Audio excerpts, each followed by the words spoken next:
中东列国到底在争什么？中东格局是如何形成的？未来又会怎样？提起中东，人们第一时间想起来的就只有内乱。向内的巴以冲突，向外的911恐怖事件，被美国人以各种借口灭掉的卡扎菲、萨达姆以及苏莱曼尼，神秘无处不在。今天跟随神秘哥的步伐，一起揭开中东列国到底在争什么的面纱。中东地区的格局，简单来说就是在宗教、民族、独裁或者民主的统治、石油经济、地缘政治以及西方国家的侵略、殖民干涉下形成的。由于中东地理位置十分特殊，自古就是兵家必争之地，也是东西方国家的中心枢纽地带。二战结束后就一直处于局势动荡的状态。在欧洲经历过地狱之难的犹太人，在西方国家的扶持下建立了自己国家的以色列，而地皮就是随手一圈的巴勒斯坦地区。在美国的操控下，以色列一边和周边国家起冲突，一边赶走了巴勒斯坦地区的阿拉伯人。因为以色列身处中东地区，周围没有缓冲区，还被阿拉伯国家敌对，自身就没有安全感。他想要争夺的就是中东军事强国的身份，只有不断的制造动乱，取得战争的胜利，才能让以色列找到一定的安全感。以伊朗为首的中东列国到底在争夺什么呢？企图阻止美国在中东称霸，强烈反对以色列在阿拉伯世界生存的就是叙利亚。在上个世纪已经摸到发达国家门槛的叙利亚，因为美国、伊朗这些玩家变成了一片废墟，作为中东地区的心脏，叙利亚被制造内战冲突，在他们看来是非常有必要的，因为伊朗想要控制叙利亚成为中东霸主，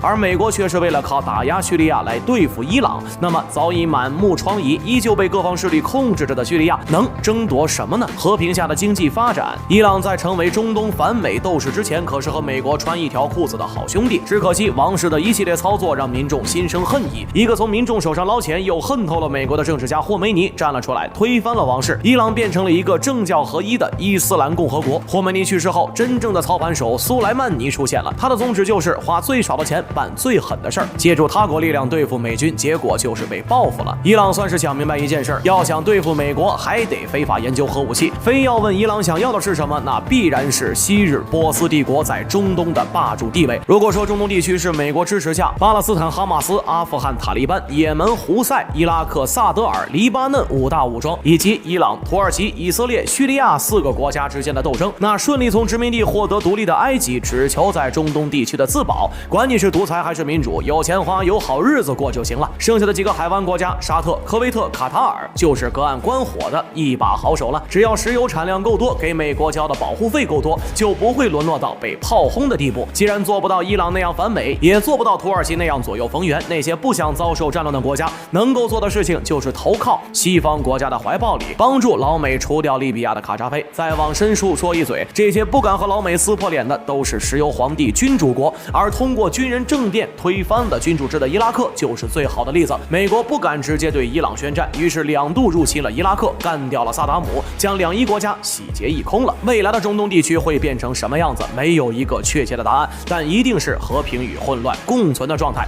因为殖民又被西方国家摧残的中东列国，内部战争是少不了的。本期视频就说到这里，关注神秘科普院，神秘哥带你解锁大千世界。